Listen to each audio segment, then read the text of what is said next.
नशामुक्त भारत व्हावे यासाठी जर बघितलं तर जळगाव जिल्हा परिषद समाज कल्याण विभाग व चेतना व्यसन मुक्ती केंद्राच्या माध्यमातून जळगाव जिल्ह्याभरामध्ये या ठिकाणी 19 ते 26 जून पर्यंत जागतिक अंमली पदार्थ दिनानिमित्त सप्ताह सुरू आहे।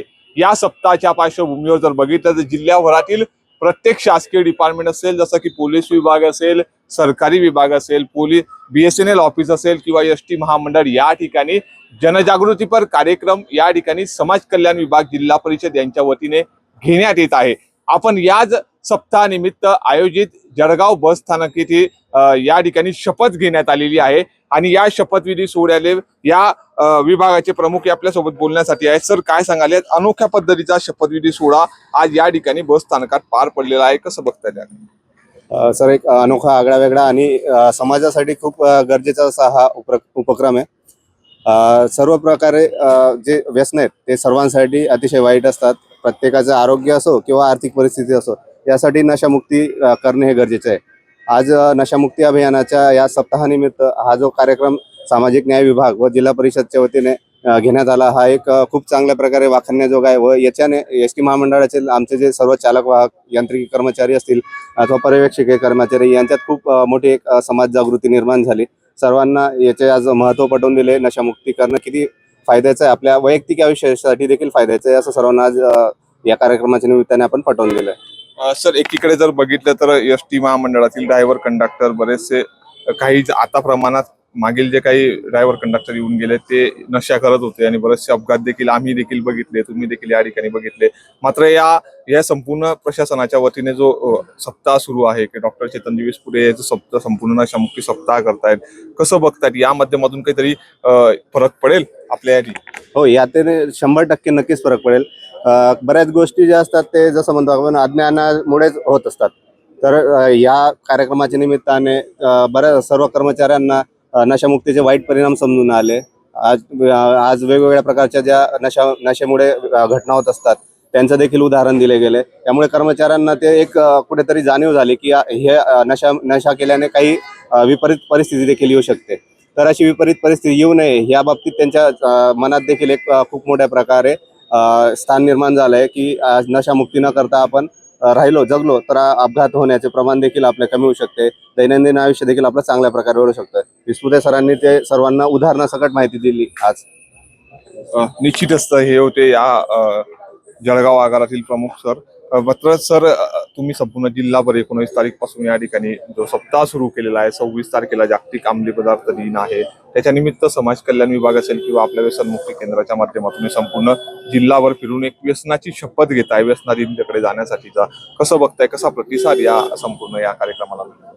26 जून हा जागतिक अंमली पदार्थ विरोधी दिवस आहे आणि सगळ्यात महत्त्वाचं म्हणजे जळगावच नव्हे, महाराष्ट्र नव्हे तर अख्ख्या भारत देशामध्ये हा सप्ताह गेल्या 17 जून ते 26 जून ह्या 10 दिवसामध्ये हे अभियान आम्ही राबवत आहोत आणि हे भारतभर अभियान राबवलं जात आहे आणि या राबवण्याच्या पाठीमागे सगळ्यात महत्त्वाचं काम आहे की ह्या आपल्या देशातली व्यसनाधीनता दूर व्हावी। आज दुर्दैवानं तंबाखूचं प्रमाण प्रचंड वाढत चाललंय आणि मला असं वाटतं जी अंमली पदार्थांचं व्यसन आहे ते तंबाखू हा गेटवे आहे। हो, गेटवे म्हणजे पहिल्यांदा तंबाखूचं सेवन केलं जातं आणि नंतर त्याची सुरुवात हे अंमली पदार्थांकडे वळते।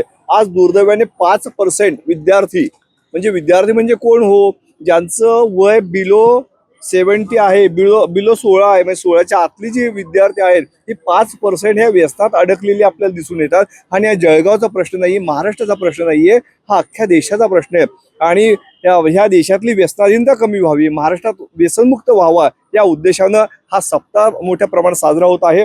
आणि मला आज आनंद यासाठी होत आहे की या आगारातील ड्रायव्हर असतील, कंडक्टर असतील, यांनी शपथ घेतली की आम्ही व्यसन करणार नाही आणि जे काही 2-4% असतात सगळीकडे त्यांनी सुद्धा जवळ नेऊन सांगितलं, हो सर आम्ही करायचं व्यसन, पण आता आम्ही मनापासून ठरवलंय की आम्ही कोणतंही व्यसन करणार नाही। कारण करतो कोण आणि भरतो कोण?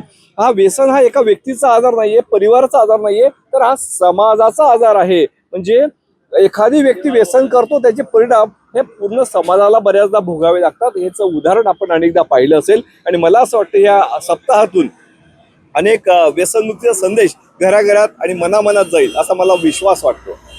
निश्चितच व्यसनमुक्तीचा संदेश जो आहे तो घराघरापासून मनामनापर्यंत पोहोचेल. मात्र या आगळ्या वेगळ्या सप्ताहाची संपूर्ण जिल्ह्यावर अशी चर्चा आहे, चांगला प्रतिसाद देखील मिळतोय. समाज कल्याण विभागाच्या माध्यमातून हा संपूर्ण कार्यक्रम सप्ताह सुरू आहे.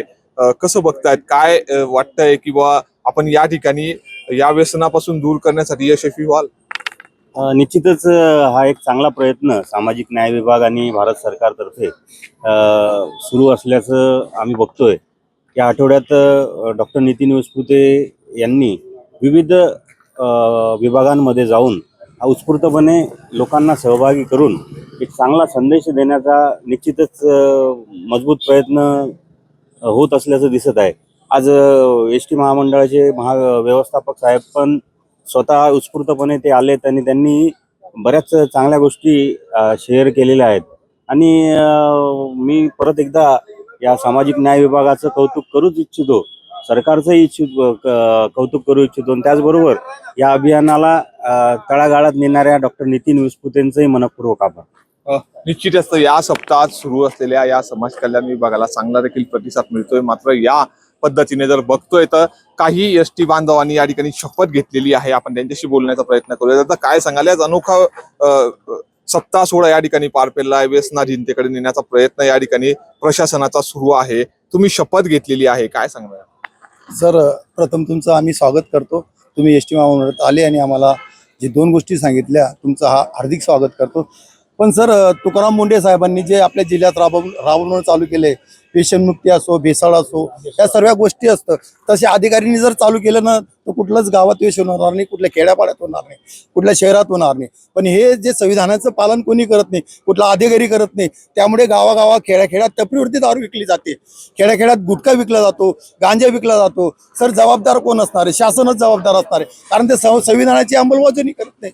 तर मी विनंती करतो सरकारना की खेड्यापाड्यातले असो या शहरातले असो, प्रत्येक ठिकाणी संविधानाची अंमलबजावणी करा, प्रत्येक अधिकाऱ्याला पाठवा आणि ते नशेमुक्त जिथे विकले जात असेल तिथे बंद करा. एवढंच मी विनंती इथेच थांबतो सर. जय भीम. ह्या होत्या एस.टी. चालक वाहकाच्या प्रतिक्रिया की या ठिकाणी नशामुक्त भारत करण्यासाठी प्रशासन असेल किंवा या जबाबदार अधिकाऱ्याने या ठिकाणी दखल घेऊन या ठिकाणच्या टपरीवर हातभट्टी दारू विकली जाते, तांबडे पदार्थ विकले जाते, आधी हे बंद केल्यानंतरच या ठिकाणी नशामुक्तीची जी शपथ आम्ही घेतोय ते निश्चितच अंमलात येईल. मात्र नशामुक्ती सप्ताहाच्या माध्यमातून सुरू असलेल्या या सप्ताहानिमित्त, जागतिक अंमली पदार्थ दिनाच्या या सप्ताहानिमित्त प्रशासन मात्र आजही त्याच पद्धतीचं सतर्क आहे. हे देखील पाहणं तितकंच महत्वाचं आपल्याला दिसून येत आहे. नितीन नांदुरकर, न्यूज 18 मराठी, जळगाव.